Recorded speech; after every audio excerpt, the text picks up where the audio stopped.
کتابوں سے نہیں ملتے، سال لگتے ہیں، اور سال بھی عین جوانی کے۔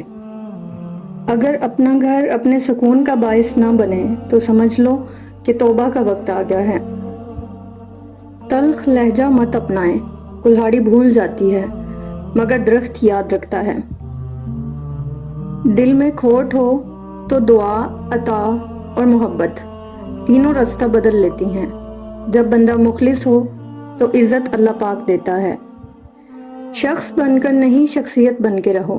شخص تو خاک ہو جاتے ہیں، شخصیت ہمیشہ زندہ رہتی ہے۔ سب سے ذلیل ترین انسان وہ ہے جسے حق اور سچ کا پتہ ہو اور پھر بھی وہ جھوٹ کے ساتھ کھڑا رہے۔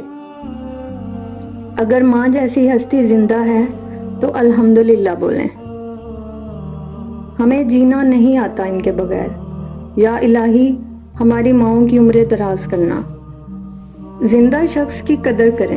زندہ شخص کے چہرے پر ایک مسکراہٹ لانا اس کی قبر پر پھول رکھنے سے بہتر ہے۔ بدتمیزی کا تعلق تعلیم سے نہیں بلکہ تربیت سے ہوتا ہے۔ زندگی اچھے اخلاق اور بہترین لہجے کی محتاج ہے۔ ماں کا گھر نیوکلس ہوتا ہے، اس کے بغیر پروٹون، نیوٹرون اور الیکٹران اپنا توازن کھو بیٹھتے ہیں۔ ہر انسان دوسرے انسان کے بنائے گئے ذہنی ڈھانچے میں ڈھل ہی نہیں سکتا۔ طبیعتوں کا اختلاف فطری امر ہے، البتہ برداشت اور احترام انسانی اختیار ہے۔ زندگی میں دو لوگوں پر تبصرہ نہ کرو، جن کو چن لو یا جن کو چھوڑ دو۔ معجزے انہی کی زندگیوں میں ہوتے ہیں جنہیں اللہ تعالیٰ پر مکمل یقین ہو۔ یاد رکھو، تمہارا صبر ہی اللہ تعالیٰ سے کن کہلواتا ہے۔ آپس میں بات چیت اور ایک دوسرے کے ساتھ وقت گزارے بنا رشتہ کبھی مضبوط نہیں ہو سکتا۔